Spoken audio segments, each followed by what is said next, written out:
Good morning, Northwest time at 6:53. It's time now for your morning sprint. Caroline Flynn live with the Hoop Fest preparations. And Mark Peterson here with our Hoop Fest weekend forecast. But first, an Audubon home broken into 3 times in 24 hours. And a suspect who police say is heavily armed is still on the run. The homeowner called 911 when he found 2 strangers in his house. A woman was arrested near the scene, but a man got away. Police say the man stole several firearms from the home. Officers have not provided a description of that man that they are looking for.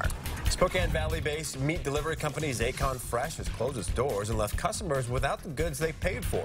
In a statement, Zaycon cites an inability to overcome recent challenges and promises updates if they become available. It did not explain what relief might be offered to company or customers with outstanding orders. Our calls and emails to the company's owner have not been answered. Washington Trust Bank reached out to KXLY4 with information to help Zaycon Fresh customers get refunds on unfulfilled orders. The bank says you can contact your credit card issuer and ask them to file a dispute on your behalf. You should be entitled to a refund, but you do have to do that before the delivery date for your unfilled order. Looking ahead today, a former Spokane police officer now convicted of rape will be back in court today. Gordon Ennis is scheduled to appear at 3 o'clock, where a judge will address 2 separate orders that are currently under review. He was convicted of second-degree rape in his 2nd trial in March after a mistrial was declared in 2017. His attorneys have requested a 3rd trial. The judge is expected to address that motion this afternoon.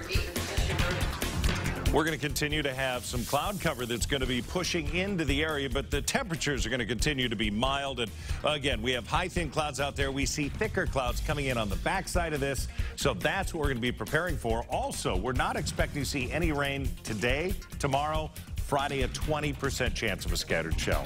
All right, our highs stay into the mid-70s, 76 into Pullman, 84 into the Tri-Cities. Your extended outlook, including all of Hoop Fest weekend, coming up.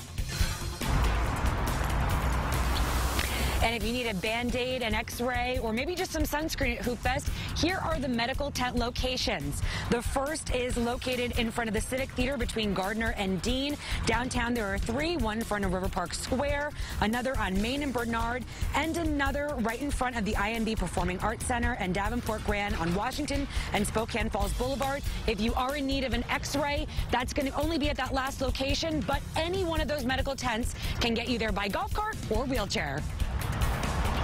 A Lewiston Marine has been reunited with his former partner, a bomb-sniffing dog that served alongside him in Afghanistan. Nick Montez and the yellow lab Mally have been apart for 6 years. Their time was cut short when the Marines consolidated its dog program. Mally's been training with other handlers in Texas, and Montez has been trying to adopt her. Just yesterday, Mally retired, and Montez got her back. He says he wants to give her all the experiences she missed while serving our country. Washington's Attorney General is leading a lawsuit against the Trump administration over its controversial policy of separating undocumented children from their parents as they cross the U.S.-Mexico border. 16 states have joined the lawsuit that claims the border policy violates immigrants' Fifth Amendment rights to due process. It was filed yesterday at a U.S. federal court in Seattle. Spokane Police Activities League, or PAL, started at AM Cannon Park yesterday. Over the next 6 weeks, police officers will be around to play games and sports with local kids in an effort to help them develop positive relationships. Any child enrolled in school is welcome to take part in the PAL program.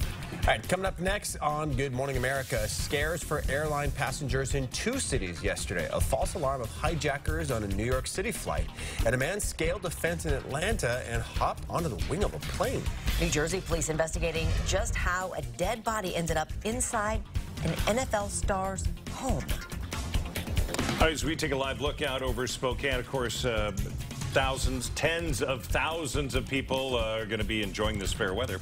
It's going to be very mild all the way into Friday, low 70s and cloud cover, but look for Hoop Fest weekend to be into the mid-70s, overnight lows into the low 50s.